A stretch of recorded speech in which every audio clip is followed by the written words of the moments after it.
So many sellers leave thousands, if not tens of thousands of dollars on the table when selling their home, or worse yet, their home sits on the market for weeks or months without getting any offers at all. So why does this happen time and time again?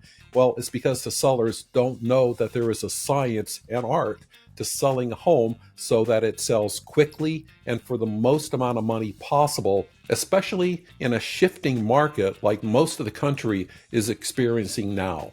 So I'm pulling back the curtain and sharing with you exactly what you need to know and do with some strategic enhancements to overcome this market shift to make your home a buyer magnet. Now, your home might be one of the rarities that doesn't need any improvements or tweaking, updates, or upgrades at all. It's 100% ready to go on the market right now. If that's you, well, congratulations. You might just want to skip on by this video, but then again, you might want to stick around. You might learn something that could be beneficial to you as well. But for the rest of us whose homes need some attention before it can go to the market and want to know what other successful sellers do to sell quickly and for top dollar, then this video is just what the doctor ordered. By the way, my name is Steve Wickland. Hello, very nice to meet you.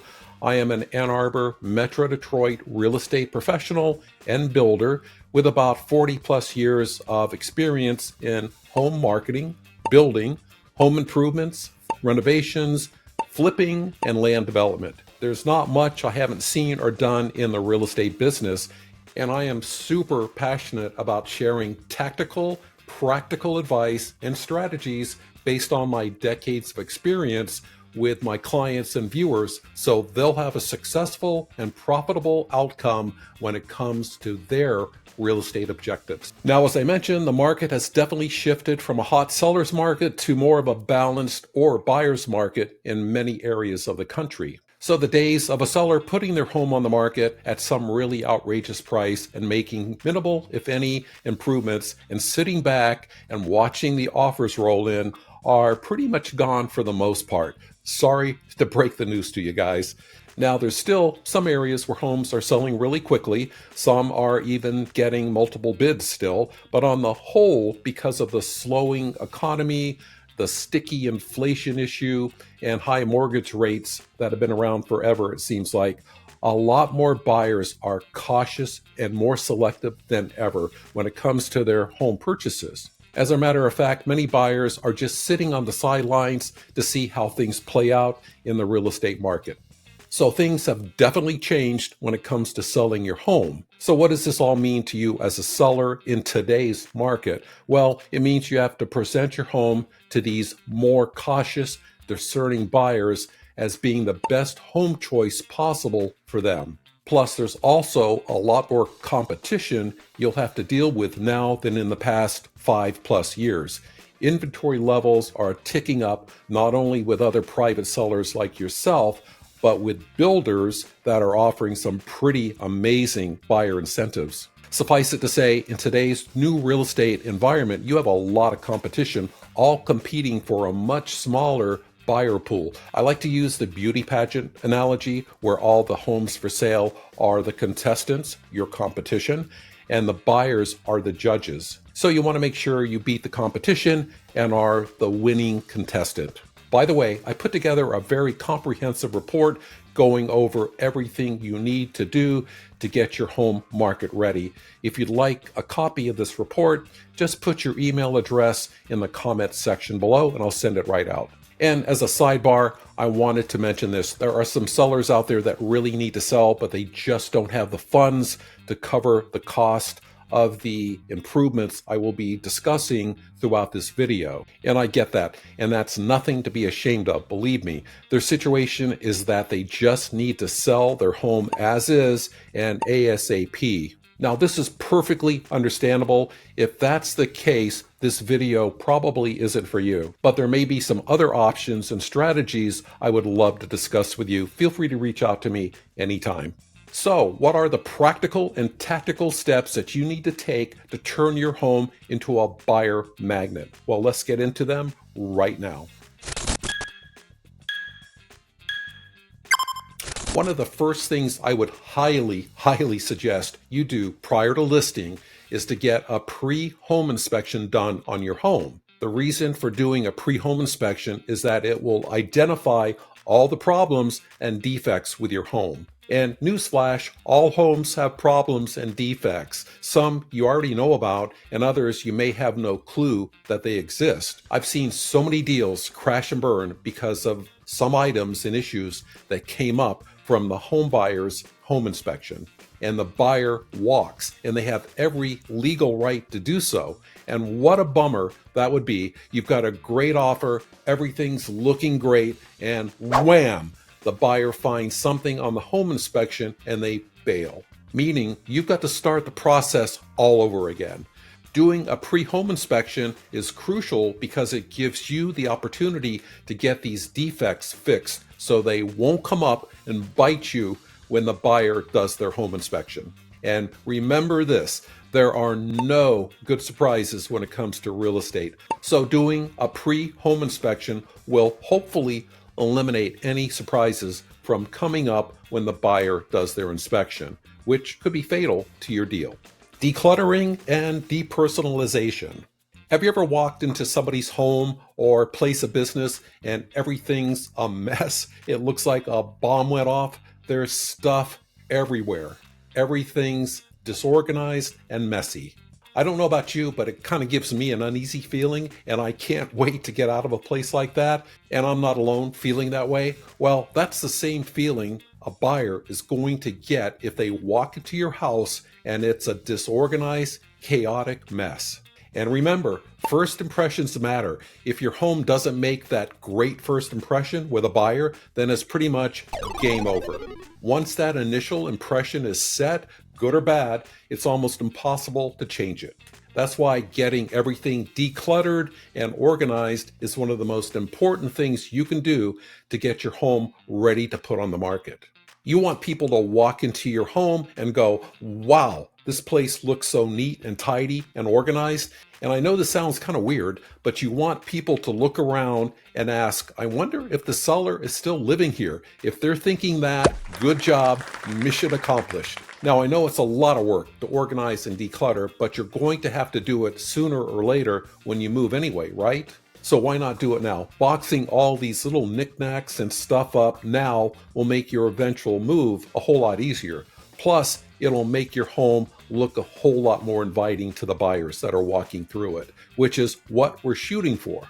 So Steve, what should I get rid of? Well, knickknacks, souvenirs, trinkets, personal photos of the family, vacation photos, awards, certificates, etc. You want people imagining themselves living in your home, not trying to figure out where you had your vacation last year or what college you graduated from. Again, all of these personal items are a distraction to the buyer. Also, a good rule of thumb when it comes to decluttering, on deciding how much to put away, get rid of, give away, my suggestion would be about 40 to 50% of your stuff. Again, you want the buyer to wonder if you're still living in the house because everything is so neat and organized. And remember this tried and true statement, less is more. Trust me on this, you'll thank me later. Now, because the market has shifted towards being more of a buyer's market lately, I'm going to recommend that you paint your home's interior, especially if you have any wild colors or if you haven't painted the home in a long time. And you're going to want to go with a white or off-white shade, as they are the best color choices you can make with the broadest appeal. Now, Benjamin Moore and Sherwin-Williams has some really appealing colors to choose from. Now, the reason white is a smart choice, in my opinion, is because it shows beautifully in the online photos. And when the buyers actually view your house in person, your home looks so clean, brighter, and can give the impression of actually being larger than it actually is. Or another good choice, what I like, is having slightly contrasting wall colors like a really light beige with bright white ceilings and trim. My personal favorite is Accessible Beige by Sherwin-Williams. This combination is a really rich and upscale look. Now, I know a lot of design magazines are showing these pop of bright colors and accent walls, which is fine if you're not trying to sell your home. You might be in love with your tomato red accent walls, but 9 out of 10 buyers that come through your home might hate it. Now, I have some sellers that say, I don't feel like painting, let's just give the buyer a credit. Well, the problem with that thinking is that the buyers are always going to overestimate, and overestimate by a lot, on what it's going to cost them to repaint the home. So it's always a lot cheaper for you to do the painting on your dime before the home goes on the market, because whatever credit you offer the buyers, it will never be enough. Again, we're trying to appeal to as many buyers as possible. So let's get your home sold, and then on your next home, you can go hog wild on any color that you like. Hey, I've got a quick tactical tip for you. If your home enhancement budget is somewhat limited, and hey, that's nothing to feel bad about, we're all feeling the effects of this economy, I would suggest that you focus on these 4 main areas of your home. Starting with the curb appeal, you want to make sure the exterior of your home is as appealing as possible, not only with the online photos, but as people are driving by or walking up to your home. Next, the kitchen, master suite, and bathrooms are your most important rooms that you're going to want to focus your time, effort, and dollars on. Now, if the flooring, i.e. carpeting, wood, vinyl, tile in your home is in poor or bad condition, you may have to consider replacing it. I know, major pain in the you know what. Let's tackle carpeting first. If the carpeting is in good shape, meaning there's no wear patterns or rips or really obvious stains, then perhaps you can get by with just a good professional cleaning. Now, I've had some home sellers where their carpeting looked awful, and I really thought there was no hope for it. But after a professional deep cleaning, it was actually not that bad and didn't need to be replaced. Now, if your carpet is worn, stained, ripped, pet stained, or smelly, it's going to have to be replaced before you can put your home on the market. Now, I know a lot of you guys out there are like, no way, I'm not going to do that. It's such a pain in the butt to get the carpet replaced, and it's so expensive. And besides, the new buyer might not like the color I choose, or they might want to put hardwood in, or whatever. I get that, but trust me on this one, if your flooring is in crappy condition, it's going to come back and cost you a lot of money in the long run if you don't address it. And don't even think about offering a buyer credit, because again, they'll always want to way overestimate what it would actually cost for you to put in the new wood carpeting before you list it. Because like you, they know it's going to be a hassle, and if they're going to have to do it themselves, they're going to want to get compensated for it big time. So again, it behooves you financially to handle any flooring repairs, replacements prior to listing the home. And don't go cheap by just replacing the carpet. You'll probably need to replace the padding as well, especially if you have any pets that may have had accidents in the house, because chances are the smell will come through the new carpeting and could jeopardize a sale. Remember, if you can smell it, you can't sell it. Now, if you do decide to invest in new carpeting, I'm going to recommend that you go with some very neutral and light colors. And you want to have something that has a low pile. You don't want anything that is like a shag-like carpeting, and Berber is definitely out. If you install a basic grade of carpeting and padding, it shouldn't cost you a fortune. If you install a basic grade of carpeting and padding, it's not going to break the bank, but it will make a huge difference in how your home shows to potential buyers. Now, if you have wood flooring and it's in bad shape, faded, or with scratches and wear patterns, you're going to want to get it refinished. Now, an alternative to refinishing your wood floors, which can be messy, dusty, and time-consuming, would be to consider going over your existing wood floors with an LVP product, luxury vinyl plank. It's amazing how realistic this product looks. Now, if you do decide to go with an LVP product, go with the 8-inch wide planks and stay away from gray or dark tones. Again, the lighter tones and shades will make your home feel brighter, larger, and cleaner. Again, I realize that dealing with possibly replacing carpeting and wood flooring is a real pain and expense, but you're going to leave a ton of money on the table by not addressing these issues or by offering a credit to the potential buyer, instead of you dealing with it before listing your home. Sorry to have to break this to you, but I believe in telling you what you need to hear versus what I think you want to hear.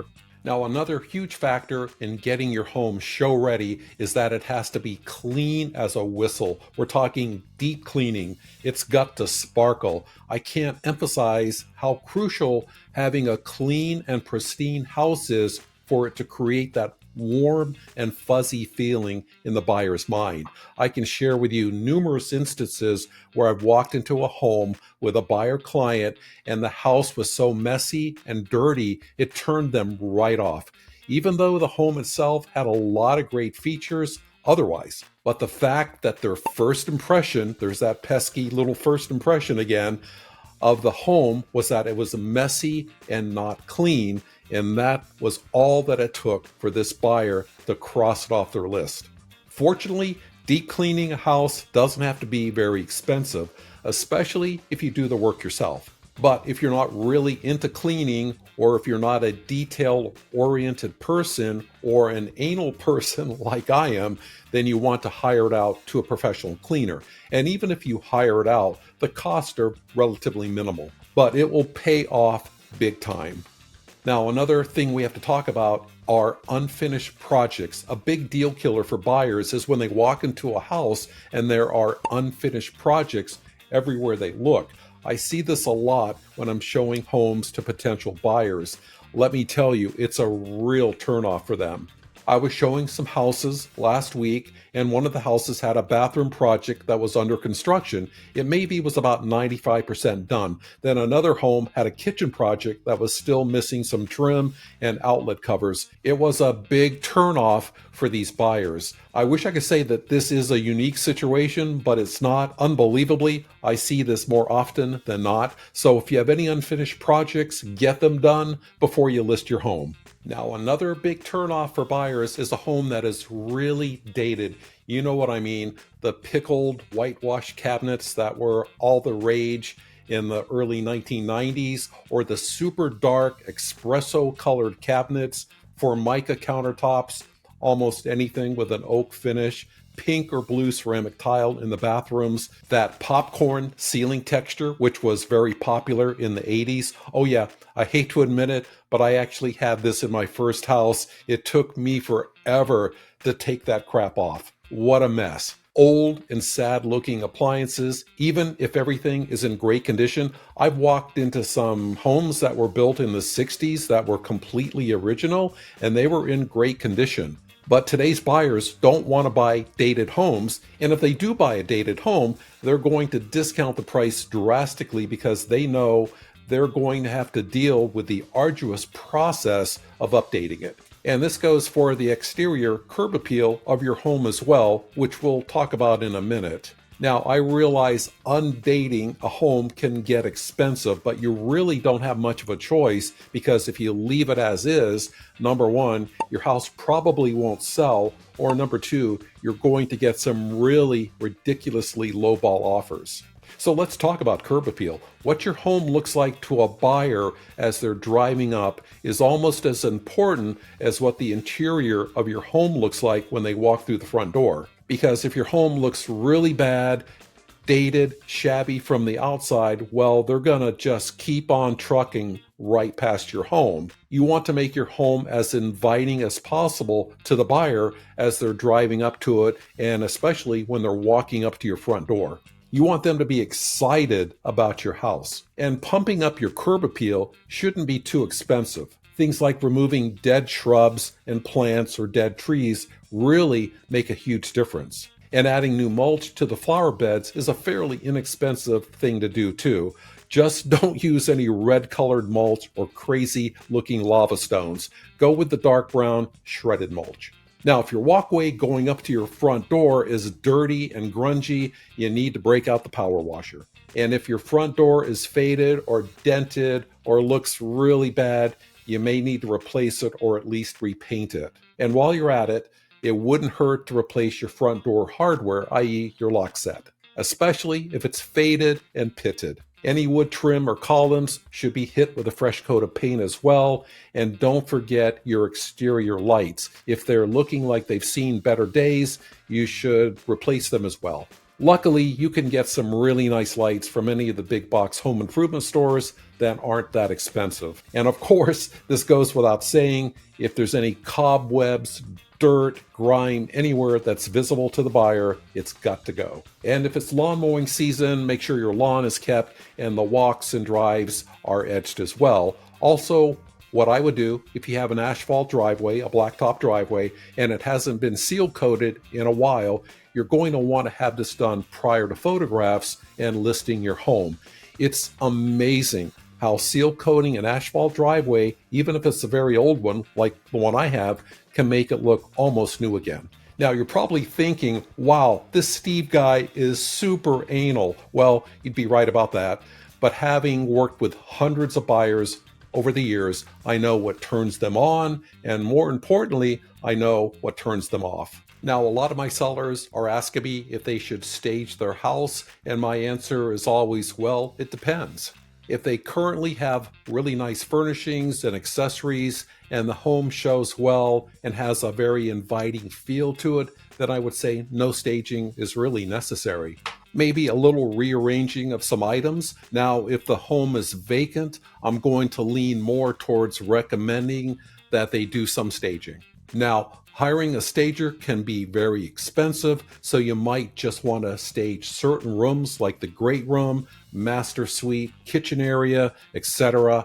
It really comes down to your budget. Now, if your budget is kind of tight and traditional staging is not an option, I would recommend trying virtual staging. There are some amazing software programs that can virtually stage a home, and it's almost impossible for the average online viewer to tell the difference. These programs are that good, and it is proven that staged homes show better, sell faster, and sell for more money than vacant, unfurnished properties. And remember, it's all about that first impression. Now, I know what you may be thinking, whoa, this all sounds like a tremendous amount of work here, buddy. Well, it absolutely is. Now, don't feel like you have to do all of these items to be able to sell your home. You can do some, all, or none of the above. It's entirely up to you what you decide to do when it comes to getting your home market ready. This video is really a big picture overview of the many factors involved in maximizing a home's value and selling potential. And if it helps, many of the strategies, if not all, I've suggested here, I myself will be doing before I put my home on the market as well. Will it be a hassle to do some or all of these items to get your home as market ready as possible? For sure, but like they say, no pain, no gain. So there you go. I want to commend you guys for sticking with me all the way to the end here. I know we went over a lot of information. If you have any questions about anything covered here, always feel free to reach out to me anytime. My direct number is 734-216-2498. And if you received any benefit or value from this video, please consider subscribing to my channel. And while you're at it, you might want to check out these videos right up here. Thanks again for watching, and I hope to catch you on the next video. Take care.